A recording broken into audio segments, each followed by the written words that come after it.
Over the last 30 years or so, I suppose I've been very privileged. I've worked with some of the highest earning people in our industry, and I've worked with many top sporting people, Olympic gold medalists and world champion athletes, etc. And I look at these people closely and I always notice two things. The first thing I notice is that these people are all entirely different. They all come from different family backgrounds, different levels of education. Some are intelligent, some are pretty dumb, some big, some are small. The second thing I notice, they've all got one thing in common. They're all very positive people. And to my thinking, the most important thing before we can attempt to achieve anything at all is to get our attitude right. I've never known a negative person to be successful, and I've never known a very positive person not to succeed at a very high level. So I'll tell you about the St Kilda Football Club.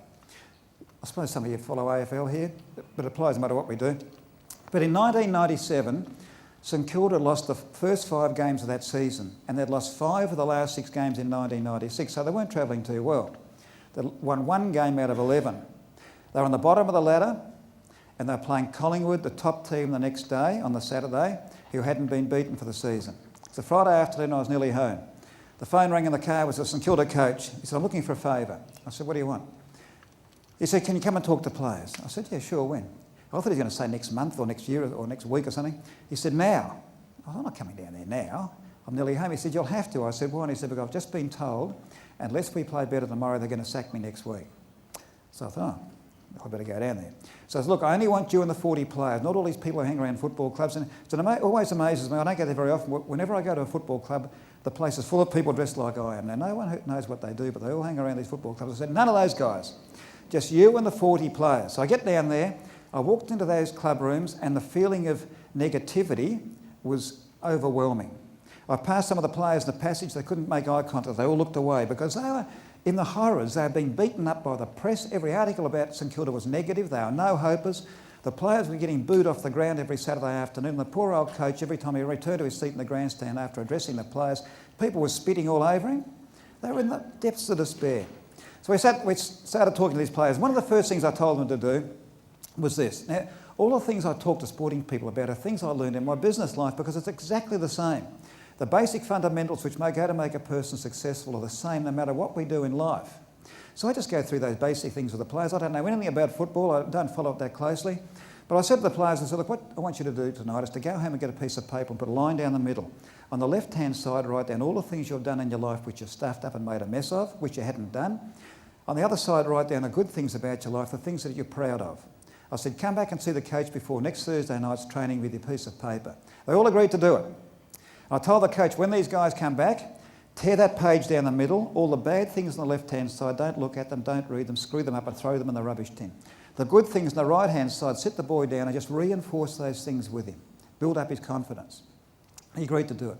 The following Thursday night, they'd all been back to see him. He walks out on the football ground prior to training, tipped his rubbish tin upside down and set fire to those bad bits of paper. As the smoke blew across the Moorabbin football ground, he said to the players, he said, "There they go, guys. Those negative thoughts, those chips on the shoulder, those things, the baggage we've been carrying around for years and years, there they go in that smoke over there. We're never going to think of those things again from this moment on. We're only going to focus on positive things." And guess what? St Kilda beat Collingwood by about 4 goals the next game, won their first game of the season. They won 15 of the next 17 games and got into the grand final. Life goes like that. I'm sure you'll all agree. We have our highs and our lows. One minute, things are going well, we're on top of the pile, the sales are coming in, we're winning races, the ball's bouncing our way. But I always tell people, when they get in a slump, you've got to understand one thing. Anyone's a champion when things are going well for us up the top up there. That is no test on a person's character. The real test on a person's character and what type of person they are is decided when they get down the bottom here, when they get in a slump. One of the main reasons sales has got such a high turnover of people is because people toss in the towel, it all gets too hard for them. We need to understand a couple of things. The first thing is when things are going well, our self-talk is positive. We're saying, "Geez, I'm going well, I'll get the trip to Tasmania, I'll do all sorts of wonderful things." But all of a sudden the wheels fall off and we end up down in the doldrums down here. Automatically, because we're human beings, we become negative. We develop self-doubts. We start criticising Johnny Howard or the CBA, anybody around the place. And we stay in that negative mindset unless we do something about it. So what we need to do is understand this. When things are going badly, we lose our enthusiasm. We lose our activity level. We still go to training if we're an athlete, but we don't train with the same intensity or the same passion. We still make calls if we're a salesperson, but They're never with the same enthusiasm or anything, and we don't make as many. So what we need to do is this. When things are going badly, grab hold of our self-talk, replace every negative thought with a positive thought, like Lauren Burns learnt to do, and lift our activity rate and our enthusiasm level. And I'll promise you, I've seen this happen hundreds of times. It won't be long before we're back up on top again. A man recognised by many people as being the world's greatest motivator is a guy called Dr. Dennis Waitley. I'll talk about him in just a moment. But Dr. Waitley always finishes up his presentations by saying, success in life isn't only for the gifted or the privileged or those with a high IQ. He says success is totally dependent on three things: persistence, determination, and above all, a positive mental attitude.